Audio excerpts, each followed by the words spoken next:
Fueron unos inadaptados, unos rebeldes arrogantes. Pusieron en evidencia la sabiduría convencional. Y cada uno de ellos concibió una visión radicalmente nueva del cosmos. Galileo Galilei, Isaac Newton, Albert Einstein y Stephen Hawking. Todos ellos tuvieron una vida agitada, cargada de grandes triunfos y humildes fracasos.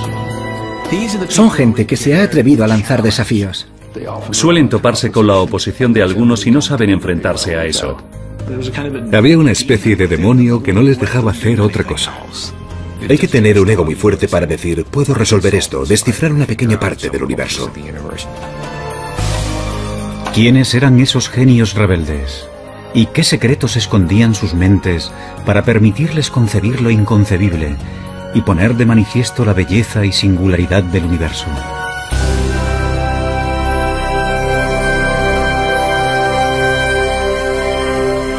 Mentes brillantes. Los secretos del cosmos. En la Europa del siglo XVI existe una certeza que las generaciones posteriores no podrán más que envidiar. Todo el mundo sabe que la Tierra es el centro del universo. Pero esa visión tan alentadora de nuestro mundo se está empezando a resquebrajar. Y uno de los principales causantes de ello es el autoproclamado genio Galileo Galilei. Galileo era un hombre engreído que tenía su carácter. Esa clase de persona que tiene amigos muy íntimos y muchos enemigos. Tenía un ingenio muy agudo, una mente privilegiada, y eso le permitió examinar algunos de los misterios más recónditos del universo. Ese científico ambicioso, demasiado seguro de sí mismo, le dará un vuelco al mundo, aunque pagará un precio muy alto por ello.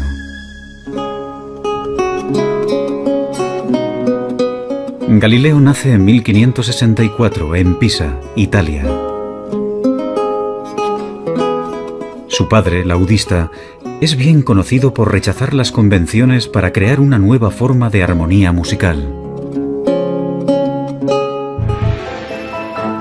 Galileo hereda esa rebeldía de su padre. A los 25 años se convierte en profesor de matemáticas de la Universidad de Pisa. Pero cada vez se muestra más insolente con sus colegas, que todavía instruyen en las teorías científicas del filósofo griego Aristóteles, casi 2000 años después de su muerte. No olvidemos el hecho de que antes de Galileo no había ciencia tal y como nosotros la conocemos. De acuerdo con la filosofía aristotélica, por ejemplo, los cuerpos en movimiento se detenían no por la fricción, sino porque se habían cansado, y caían al suelo no por la gravedad, sino porque anhelaban estar unidos a la Tierra.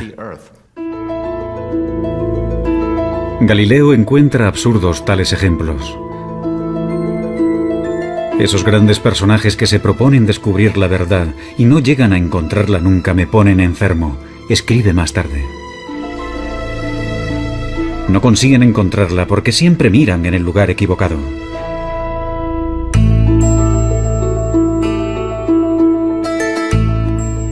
Galileo está a punto de frustrar una creencia milenaria. La intuición le dice que los cuerpos no se mueven por deseos, sino por leyes matemáticas que subyacen al movimiento. Y da un paso más allá que resulta impensable. Intenta descubrirlas por medio de experimentos, algo que poca gente había hecho antes. Comienza estudiando la caída de los cuerpos. A continuación, el físico Stephen Hawking. Galileo afirma que unas observaciones sencillas, como dejar caer unos pesos desde determinadas alturas, demuestran que las cosas no funcionan como habían dicho los antiguos griegos.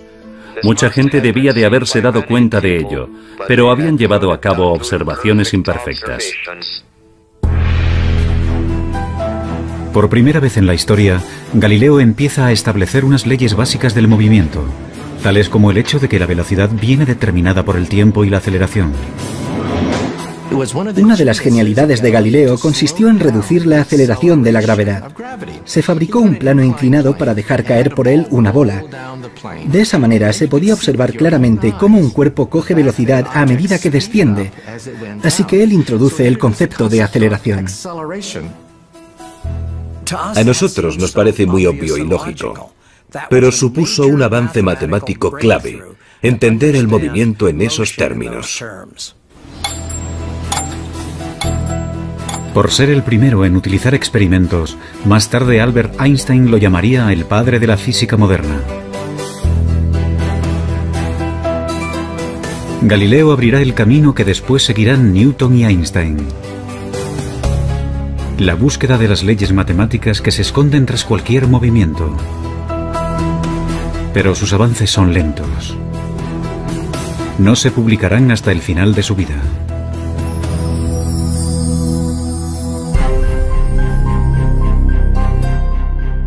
A los 45 años, Galileo continúa siendo un matemático mal pagado. Pero la ambición y la arrogancia le catapultan pronto a la fama y también a su perdición.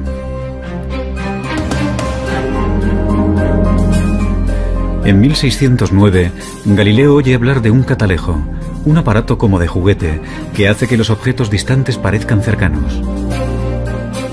Decidido a sacar provecho del invento, aprende rápido a fabricar lentes.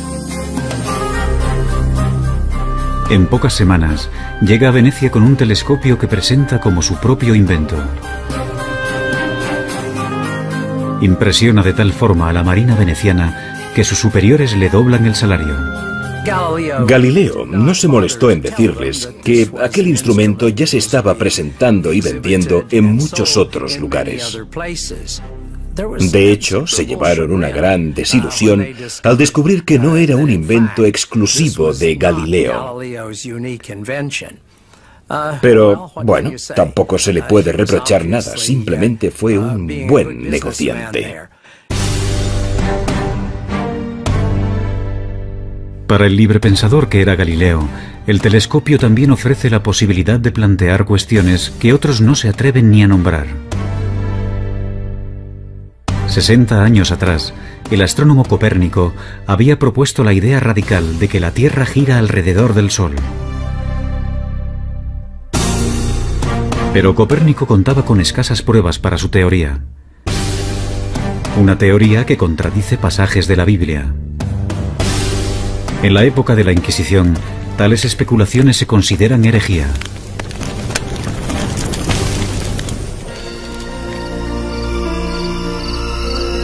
No obstante, Galileo no se detiene. Será el primer astrónomo que observará el cielo con un telescopio. Y ve el universo como nunca antes se había visto. Se siente fascinado por el hecho de que el telescopio pueda abrir mundos totalmente nuevos. Realiza dibujos y diagramas con la sensación de que no lo hace lo suficientemente rápido.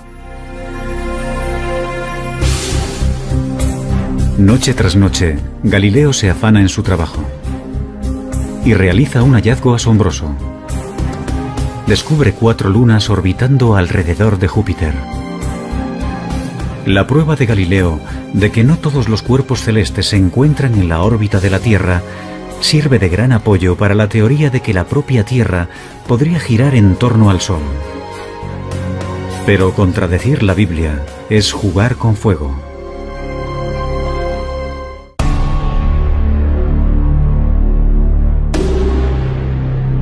Galileo se muestra impaciente ante aquellos que ponen en duda sus nuevas teorías. Él ha visto el universo de una manera nueva, con sus propios ojos. ¿Cómo puedo hacer esto sin que suponga una pérdida de tiempo?, escribe, cuando esos peripatéticos a los que hay que convencer se muestran incapaces de seguir el más simple y fácil de los argumentos.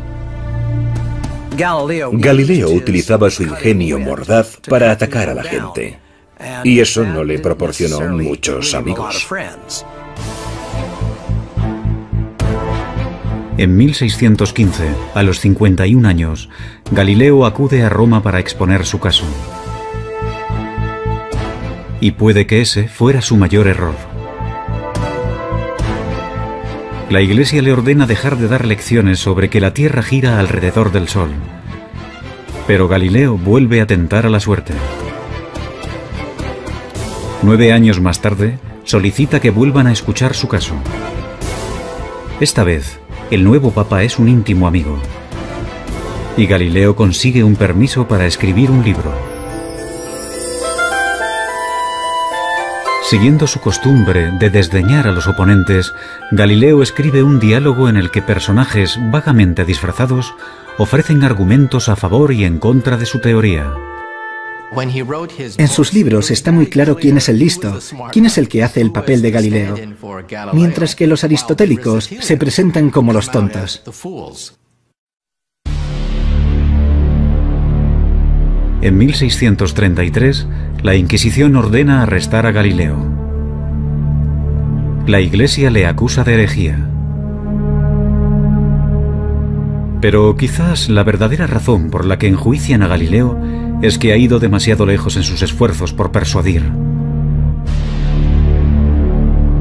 En su diálogo, ha puesto el argumento favorito del Papa en boca de un personaje ridículo. Gente cercana al Papa le advirtió de que en su libro Galileo había intentado que pareciera un estúpido. Y perseguir sistemáticamente a Galileo y mantenerle en arresto domiciliario para el resto de su vida fue una decisión personal del mismo Papa.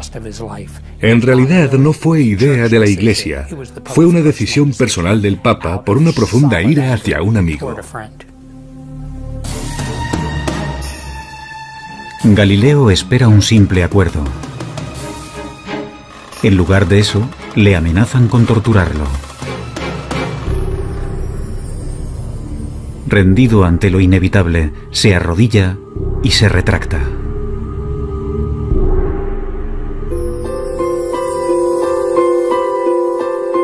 Durante sus últimos 8 años de vida, Galileo vivirá bajo arresto domiciliario. Es un hombre destrozado. Su defensa de que la Tierra gira alrededor del Sol le hará eminentemente famoso. Pero para los científicos que le suceden, su mayor logro es otro.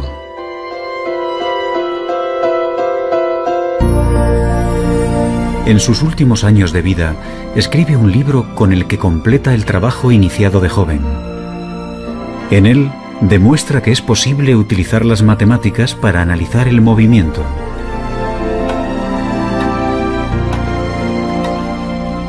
Irónicamente, el año en que fallece Galileo, a 1300 kilómetros de distancia, nace un niño que completará sus ideas. También será uno de los científicos más extraños de todos los tiempos.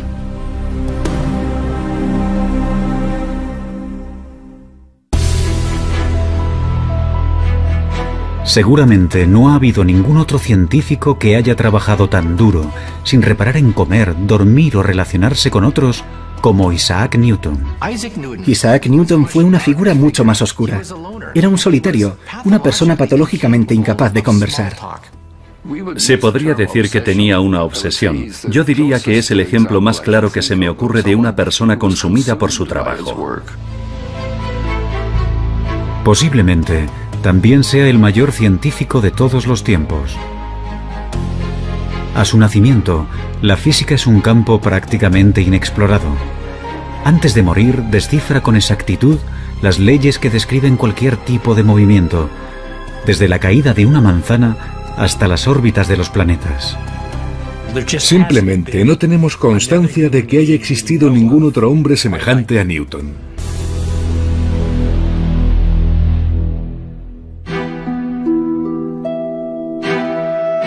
En 1642, Isaac Newton nace en un pueblo remoto de Inglaterra. La suya será una infancia desdichada. Su padre muere antes de su nacimiento, y con tan solo 3 años, su madre lo envía a vivir con una abuela severa y puritana. Cuando su madre se volvió a casar y lo dejó con su abuela, Newton se sintió traicionado y solo, y yo creo que nunca superó aquello. Más tarde escribirá que, entre sus pecados de la infancia, se incluye amenazar con quemar a su madre y a su padrastro en la casa de estos.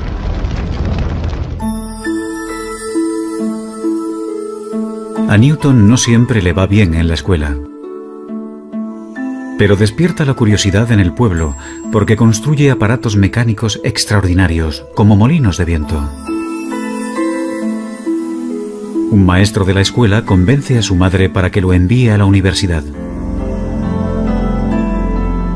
En el Trinity College de Cambridge, la mayoría de los estudiantes se dedican más a beber y a la juerga que a estudiar. Newton prefiere aislarse y permanecer solo. A su alrededor había un montón de gente que no tenía ni el más mínimo interés por los libros, gente que procedía de familias acomodadas. Debía de sentirse totalmente fuera de lugar, y sabiendo cómo actúan los estudiantes, supongo que lo consideraban el bicho raro. Newton es un puritano obsesionado con el pecado. Se autoimpone un estricto control emocional y sexual, y lleva una existencia solitaria, monacal. Newton era muy diferente a Galileo, porque era la persona más reservada de la que hayas podido oír hablar nunca. No se molestaba en intentar hacer amigos, y le resultaba difícil relacionarse, simplemente se apartaba de la gente. En toda su vida no tuvo aventuras amorosas ni apenas amigos. Algunos estudiosos especulan sobre una posible homosexualidad de Newton. Otros opinan que quizás, simplemente, decidió que no tenía tiempo para nada que no fuera trabajo. Se cree que murió virgen.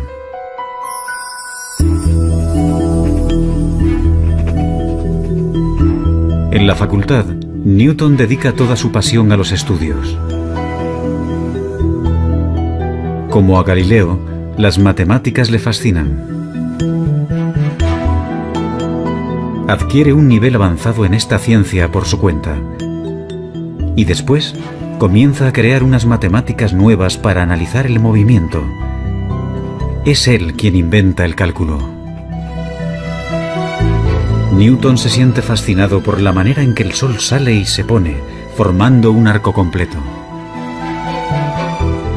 Una de las observaciones más brillantes de Newton fue el hecho de que cuando los cuerpos se mueven, su trayectoria se puede ver poco a poco, gradualmente, con un desplazamiento minúsculo de manera progresiva. Y cuando haces confluir este movimiento, obtienes espirales preciosas, obtienes elipses, círculos.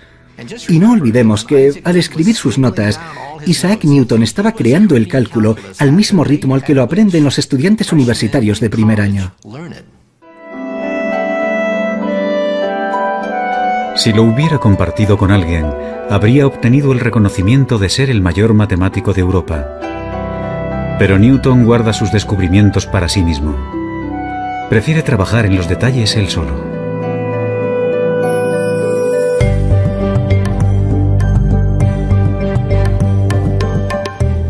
Algunos años después, a los 24 años, Newton está viviendo en casa de su madre.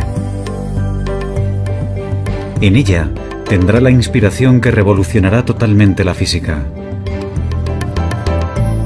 Desvelará el misterio del movimiento de los planetas. Isaac Newton veía el mundo de manera gráfica, geométrica. Y un día, mientras paseaba por la finca, vio caer una manzana. A continuación, alzó la vista y vio la luna. En ese momento se planteó la pregunta clave, la pregunta que resolvería el misterio de la esfera celeste. Si una manzana cae, ¿también cae la luna? Y entonces tuvo una de sus mayores inspiraciones. Se dio cuenta de que la gravedad, de la misma manera que atrae una manzana y hace que ésta caiga sobre la Tierra, podría ser la misma fuerza que atrajera la luna, esa luna que hay en el cielo, y que la hiciera caer dando vueltas sobre la Tierra. Mientras que Galileo empezó a estudiar cómo la gravedad actúa sobre la Tierra, Newton es el primero en darse cuenta de que esa gravedad también mueve los planetas y los astros. Eso supuso un cambio revolucionario. Básicamente, Newton demostró que las leyes que rigen los cielos son las mismas que las de aquí abajo en la Tierra. Pero cuando intenta descifrar los detalles, unos problemas matemáticos muy complejos se interponen en su camino, y mantendrá en secreto su gran descubrimiento durante casi 20 años.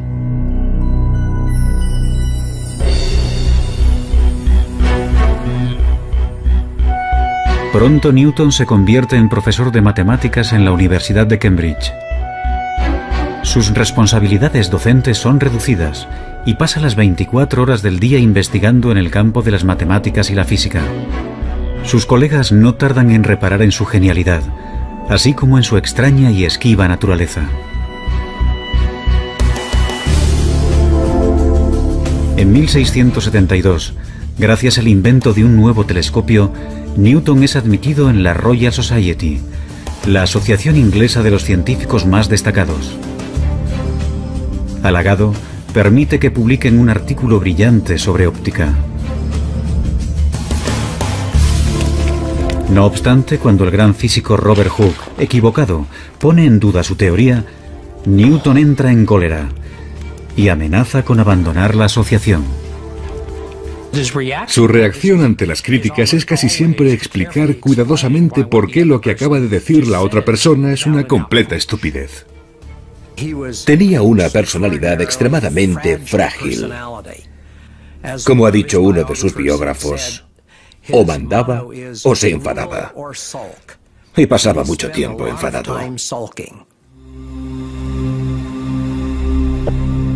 Algunos historiadores especulan sobre si el carácter vengativo de Newton, su extremada susceptibilidad a la crítica y su trabajo obsesivo pudieran ser síntomas de una enfermedad mental como un trastorno maníaco-depresivo. Nunca lo sabremos. Si realmente padece una enfermedad mental, no lo detiene en su trabajo.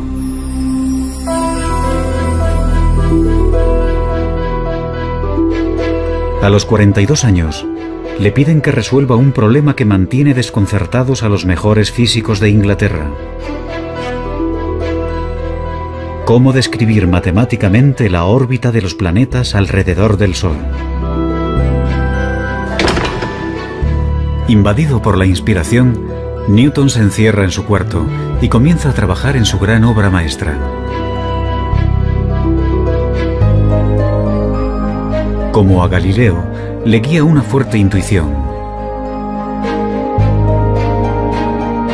Ahora se dispone a descifrar matemáticamente las leyes de la gravedad, una tarea que había iniciado en años anteriores. Durante casi 2 años, no se comunica apenas con nadie. El único ejercicio que realiza es pasearse por la habitación. Dormía muy poco y se pasaba 18, 20 horas al día trabajando. Se saltaba las comidas. Solo escribía. Tenía el poder de sentarse en la silla y no distraerse, concentrarse, obsesionarse con un problema durante años, sin parar, hasta que lo resolvía. Al final, Newton reaparece con una obra maestra que transformará el mundo, Los Principia. Puesto que es un simplista inquebrantable, Newton se centra en los fundamentos básicos. Desvela cómo la masa interactúa con la fuerza, la inercia y la aceleración.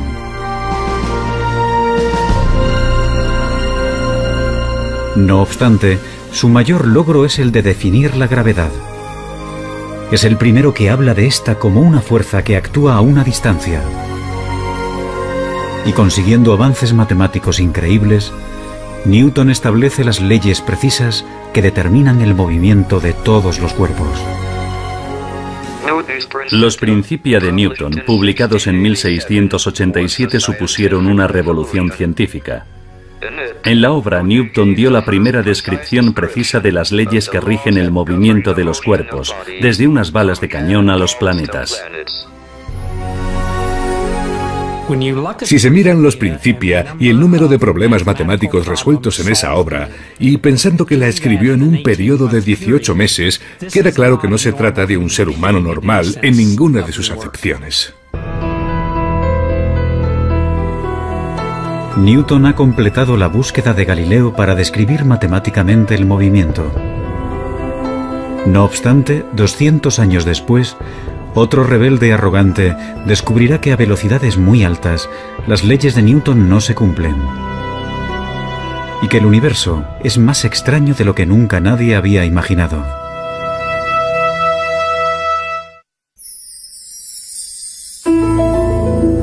A los 16 años, Albert Einstein se plantea una pregunta muy simple.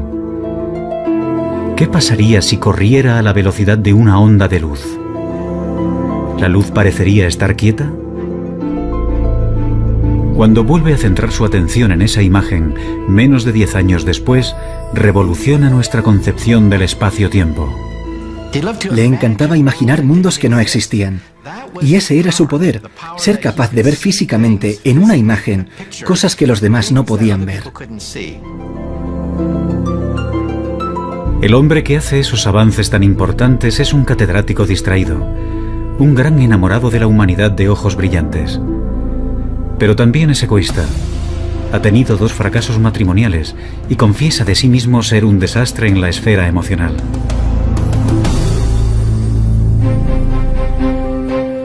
Albert Einstein nace en 1879, en el sur de Alemania, en el seno de una familia judía de clase media. De niño, es callado e introvertido. Sus padres empezaron a pensar que quizás era retrasado, porque tardó mucho en empezar a hablar. Pero simplemente, según parece, estaba muy ocupado pensando. De pequeño, le fascinan los rompecabezas y los juegos, y muestra una perseverancia notable. A los 9 años, construye una torre de cartas de 14 pisos de altura. Dicen que de niño estaba siempre al helado, así que los demás niños se burlaban de él. Vivía aislado en el mundo de los libros, en el mundo de las ideas. En 1896, con 17 años, Einstein es admitido en la ETH, una universidad politécnica de Suiza, pionera en investigaciones en todo el mundo. Como Galileo, es ingenioso y perspicaz, tiene sentido del humor y también es un rebelde. Einstein ha decidido convertirse en un físico teórico, pero siente que encuentra obstáculos en su camino. Su profesor de física, el señor Weber, no está interesado en las últimas teorías más vanguardistas sobre la luz y la electricidad. Aprueba los exámenes con los apuntes que le deja un amigo y se gradúa con unas notas muy normales. Su comportamiento no ha pasado desapercibido. Solicita algunos puestos de trabajo en universidades y todos se le deniegan. Una vez acabados sus estudios universitarios, Einstein se convirtió en un fracasado en todas las acepciones de la palabra. Su profesor, Weber, profesaba una gran antipatía por el joven Einstein. Le escribió cartas de recomendación que ahora sabemos socavaban sus oportunidades de conseguir cualquier tipo de puesto académico. Incluso antes de comenzar a trabajar de físico, su carrera como tal ya estaba acabada.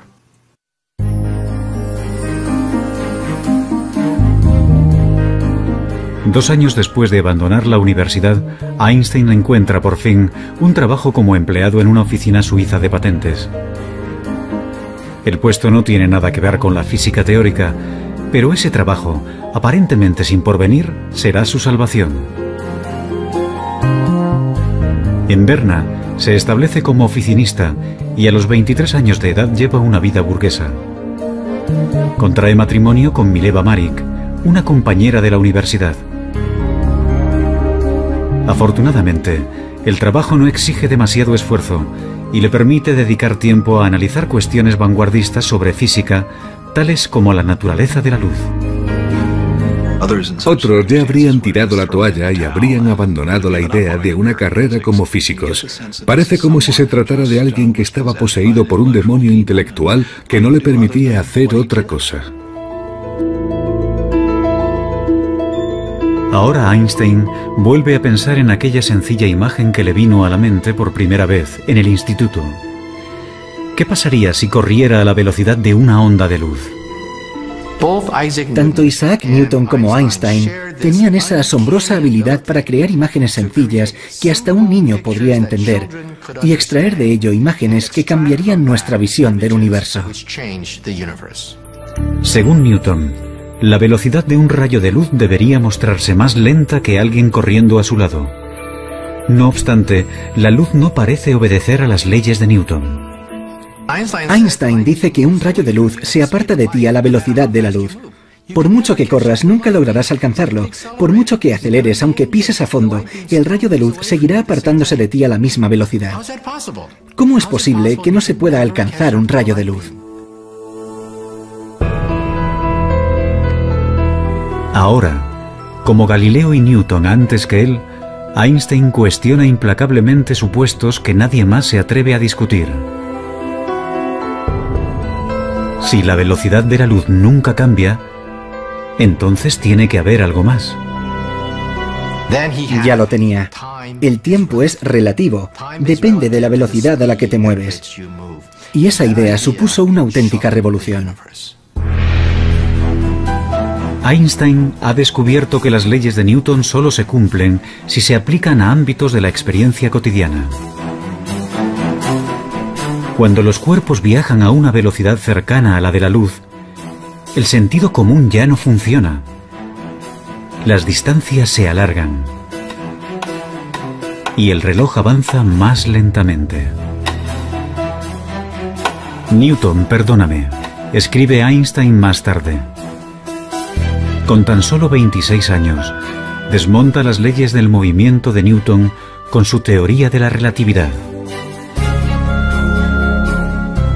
Con preguntas como las que haría un niño e imágenes sencillas, Einstein cambió la visión del mundo.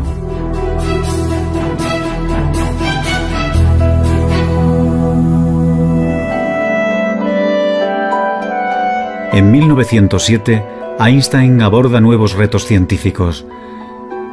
Pero unas cartas recién publicadas revelan un lado personal poco conocido. Mientras trabaja en su gran obra maestra, se encierra en sí mismo y sus más allegados sufren.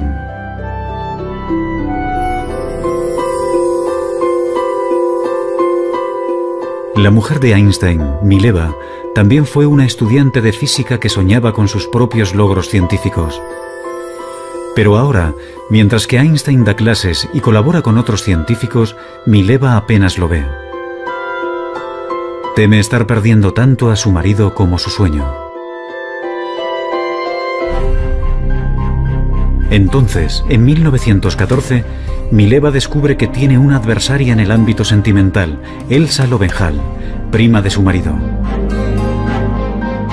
El matrimonio de Einstein está roto. Me encantaría tomarme una cerveza con Einstein, pero no le presentaría a mi hermana.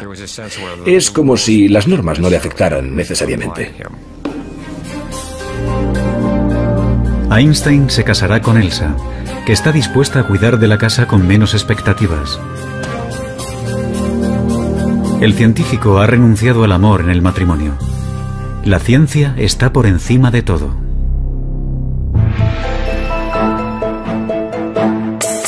A los 35 años de edad, Einstein está persiguiendo un objetivo que muchos físicos creen imposible.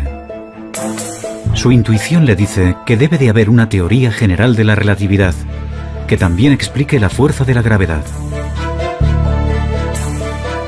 Como Newton, Einstein está obsesionado. Pasa años inmerso en unas matemáticas de una complejidad tremenda. Inseguro de si va por el camino correcto o es una empresa descabellada. Se pasaba años dándole vueltas sin parar a un problema. Se aferraba a él casi como a un perro que no suelta su hueso.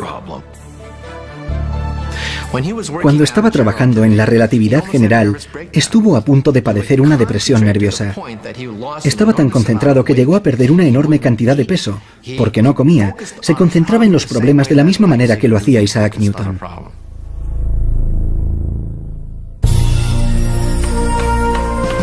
Al final, en el otoño de 1915, Einstein se da cuenta de que lo ha resuelto.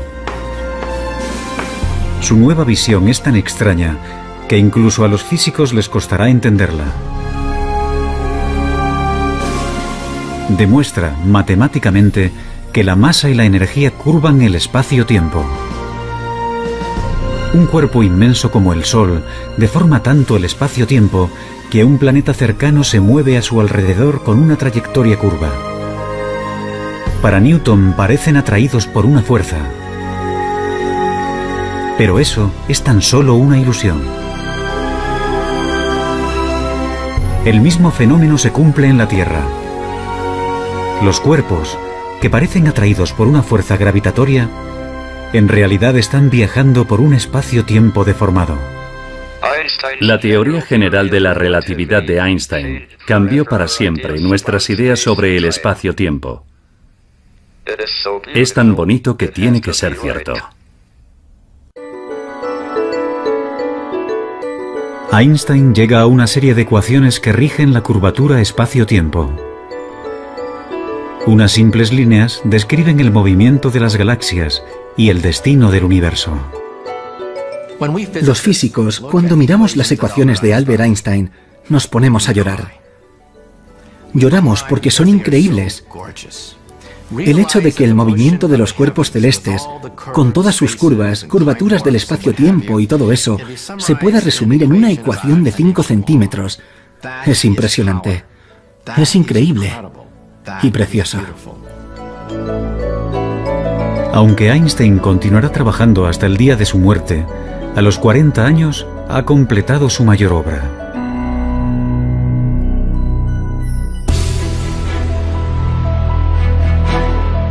Galileo aplicó las matemáticas al movimiento.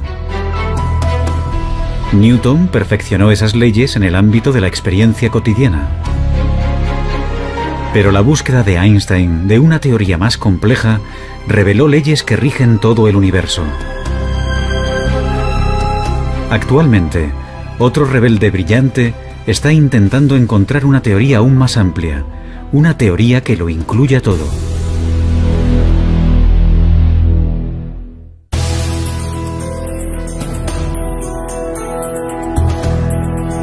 Ningún otro científico ha sacudido los pilares de la física como Galileo, Newton o Einstein. No obstante, entre aquellos que han ampliado las fronteras de la cosmología, se encuentra el que una vez fue un estudiante perezoso, Stephen Hawking. Actualmente, ocupa el mismo puesto de matemático en la Universidad de Cambridge que Isaac Newton. Nací 300 años después de la muerte de Galileo. Tengo el mismo puesto en Cambridge que tuvo Newton. Y trabajo en la teoría general de la relatividad de Einstein. De los tres, con el que más me identifico es con Galileo. Él se guió por su intuición y fue todo un rebelde.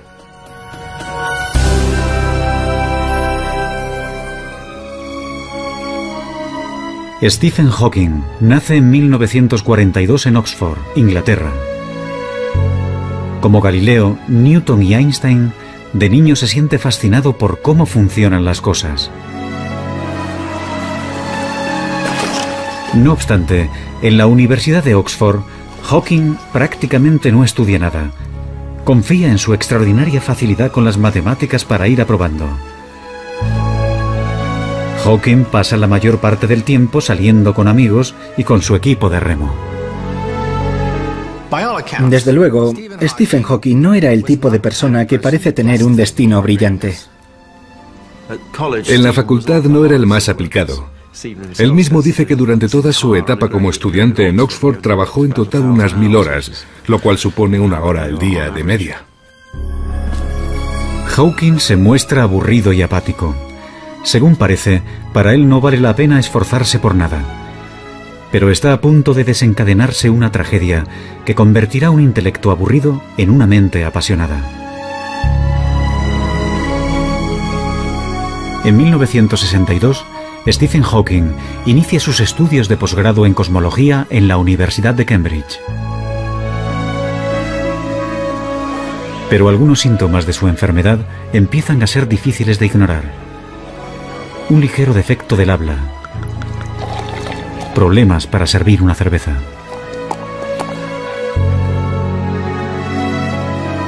Los médicos le dicen que tiene ELA, esclerosis lateral amiotrófica, comúnmente denominada enfermedad de Lou Gehrig. Las regiones del cerebro que controlan el movimiento se le están atrofiando. Y no tiene cura. El estudiante de 20 años sabe que su cuerpo sufrirá una parálisis. Con el tiempo, los músculos respiratorios se le agarrotarán y tendrá problemas respiratorios. Los médicos le pronostican tan solo 2 años de vida. Hawking cae en una profunda depresión. Cuando le diagnosticaron la enfermedad, Stephen no esperaba vivir más de 1 año o 2. No parecía que valiera la pena ni acabar el doctorado. Pero inexplicablemente, la enfermedad progresa más lentamente de lo que habían predicho. Conoce a Jane Wilde, la mujer que se convertirá en su esposa, y encuentra un propósito en la vida. Soñé que me iban a ejecutar, escribe.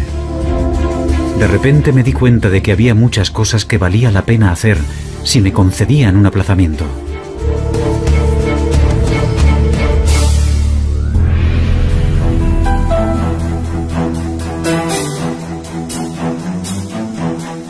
Hawking empieza a trabajar duro por primera vez en su vida. Y para su sorpresa, se da cuenta de que le gusta. A principios de los 70, Stephen Hawking es un reputado cosmólogo. Está postrado en una silla de ruedas. No obstante, se muestra obstinado. Nada le impedirá llevar una vida normal. Tiene hijos y trabaja intensamente. Y está a punto de realizar un gran descubrimiento que desarrollará la teoría de Einstein en una dirección inesperada.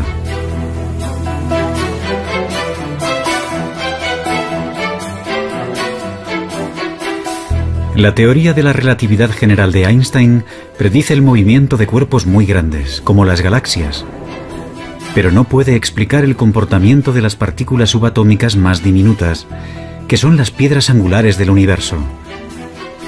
Su movimiento solo lo predice otra teoría, llamada mecánica cuántica.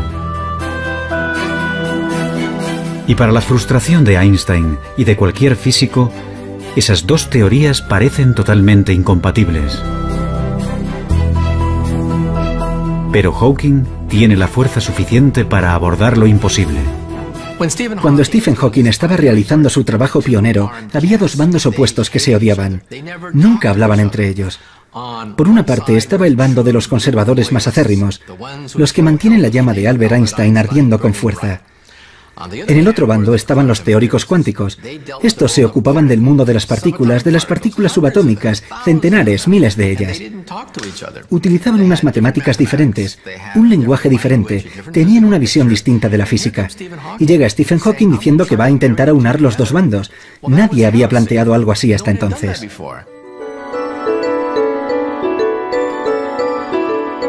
Hawking se pregunta: ¿qué pasaría si miráramos un agujero negro, un cuerpo inmenso, pero nos fijáramos en sus partículas más diminutas?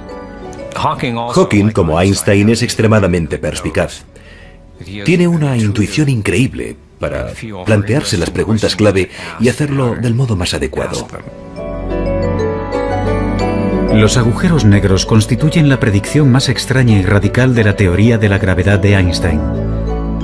Teóricamente, cuando una masa se encuentra extremadamente concentrada, por ejemplo un astro comprimido en una bola de tan solo unos kilómetros de diámetro, el espacio de su alrededor se deforma tanto que la gravedad impide que algo se escape, incluyendo la luz.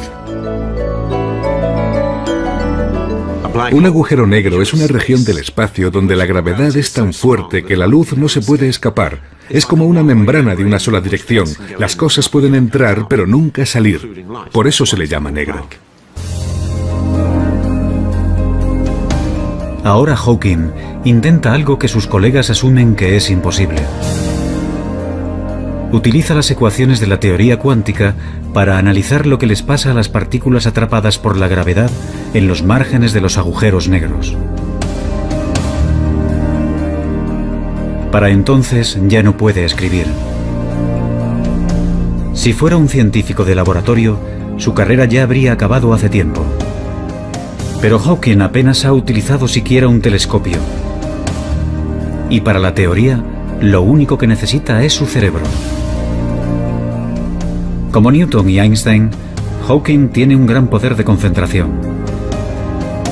Revisa una y otra vez en su cabeza largas y enrevesadas ecuaciones, comprobando y revisando constantemente sus cálculos.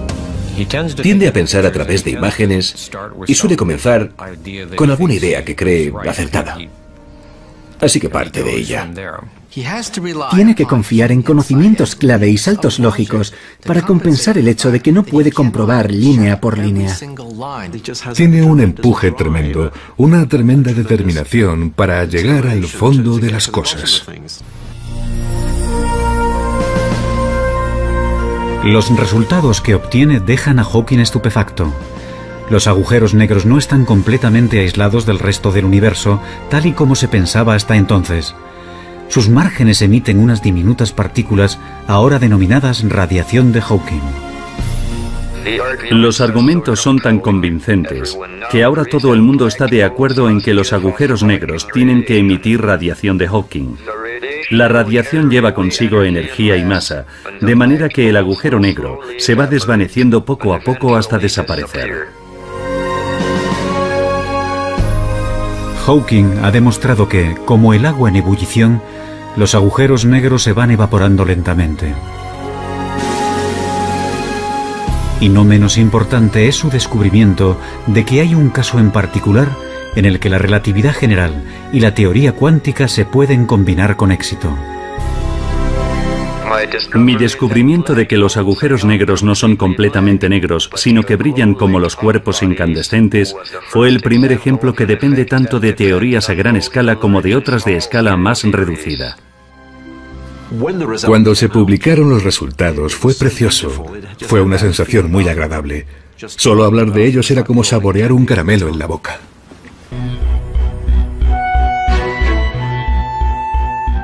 Encontrar una teoría de todo, una teoría que llegue más al fondo de la cuestión, que unifique las ecuaciones de Einstein con la mecánica cuántica, es ahora el santo grial de la física. Eso explicaría el origen del universo. Y Hawking ha creado nuevas esperanzas de que el rompecabezas definitivo se pueda resolver. El descubrimiento que hace Hawking sobre la radiación de los agujeros negros ha sido una pieza importante del rompecabezas, aunque todavía no sepamos cómo es el definitivo.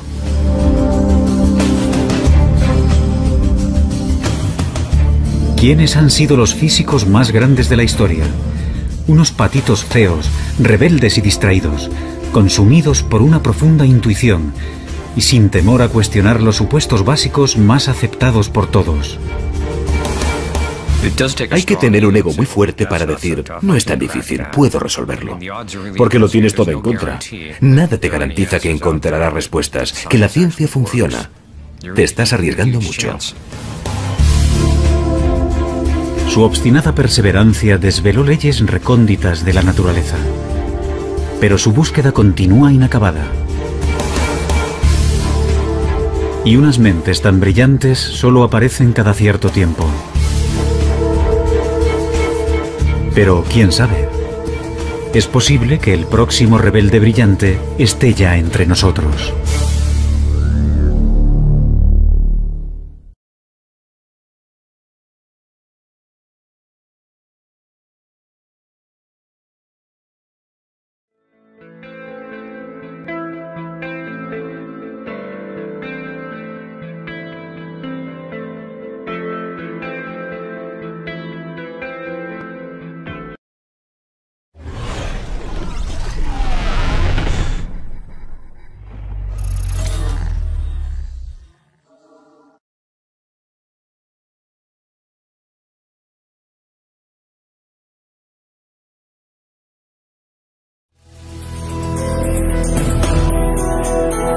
Fueron unos inadaptados, unos rebeldes arrogantes.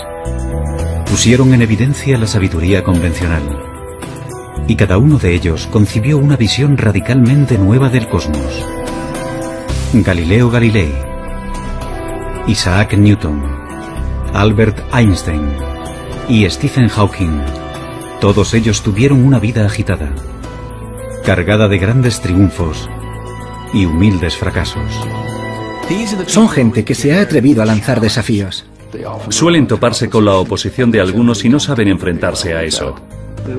Había una especie de demonio que no les dejaba hacer otra cosa.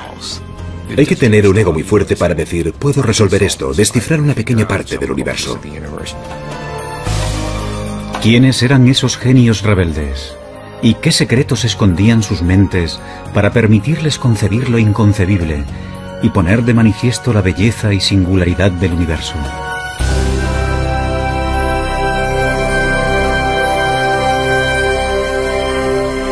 Mentes brillantes. Los secretos del cosmos. En la Europa del siglo XVI existe una certeza que las generaciones... Por primera vez en la historia, Galileo empieza a establecer unas leyes básicas del movimiento, tales como el hecho de que la velocidad viene determinada por el tiempo y la aceleración. Una de las genialidades de Galileo consistió en reducir la aceleración de la gravedad. Se fabricó un plano inclinado para dejar caer por él una bola. De esa manera se podía observar claramente cómo un cuerpo coge velocidad a medida que desciende. Así que él introduce el concepto de aceleración. A nosotros nos parece muy obvio y lógico, pero supuso un avance matemático clave, entender el movimiento en esos términos. Por ser el primero en utilizar experimentos, más tarde Albert Einstein lo llamaría el padre de la física moderna. Galileo abrirá el camino que después seguirán Newton y Einstein. La búsqueda de las leyes matemáticas que se esconden tras cualquier movimiento. Pero sus avances son lentos. No se publicarán hasta el final de su vida.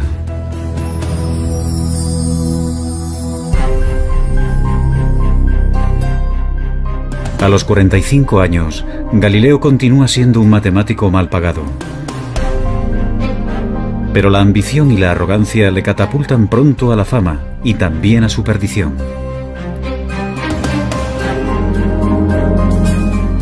En 1609, Galileo oye hablar de un catalejo, un aparato como de juguete que hace ciencia tal y como nosotros la conocemos.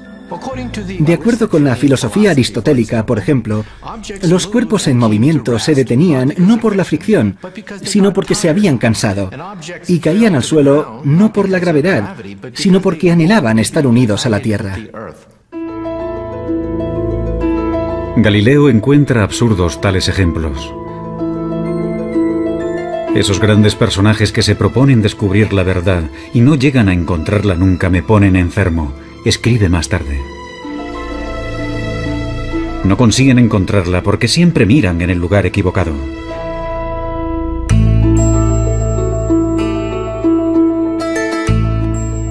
Galileo está a punto de frustrar una creencia milenaria.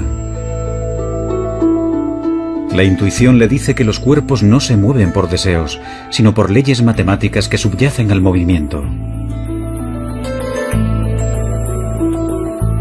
Y da un paso más allá que resulta impensable. Intenta descubrirlas por medio de experimentos, algo que poca gente había hecho antes. Comienza estudiando la caída de los cuerpos. A continuación, el físico Stephen Hawking. Galileo afirma que unas observaciones sencillas, como dejar caer unos pesos desde determinadas alturas, demuestran que las cosas no funcionan como habían dicho los antiguos griegos. Mucha gente debía de haberse dado cuenta de ello, pero habían llevado a cabo observaciones imperfectas. Que los objetos distantes parezcan cercanos. Decidido a sacar provecho del invento, aprende rápido a fabricar lentes. En pocas semanas, llega a Venecia con un telescopio que presenta como su propio invento. Impresiona de tal forma a la marina veneciana que sus superiores le doblan el salario. Galileo no se molestó en decirles que aquel instrumento ya se estaba presentando y vendiendo en muchos otros lugares. De hecho, se llevaron una gran desilusión al descubrir que no era un invento exclusivo de Galileo. Pero, bueno, tampoco se le puede reprochar nada, simplemente fue un buen negociante. Para el librepensador que era Galileo, el telescopio también ofrece la posibilidad de plantear cuestiones que otros no se atreven ni a nombrar. 60 años atrás, el astrónomo Copérnico había propuesto la idea radical de que la Tierra gira alrededor del Sol. Pero Copérnico contaba con escasas pruebas para su teoría. Una teoría que contradice pasajes de la Biblia. En la época de la Inquisición, tales especulaciones se consideran herejía.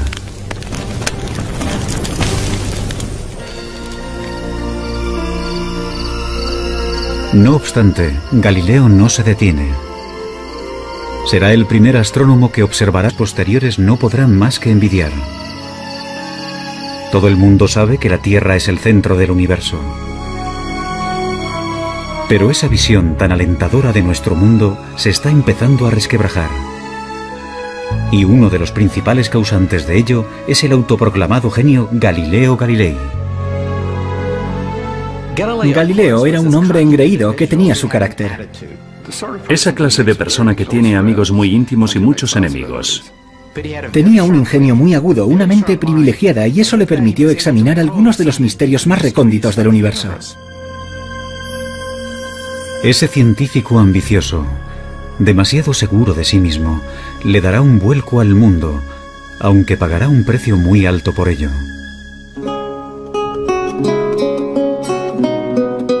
Galileo nace en 1564 en Pisa, Italia. Su padre, laudista, es bien conocido por rechazar las convenciones para crear una nueva forma de armonía musical. Galileo hereda esa rebeldía de su padre.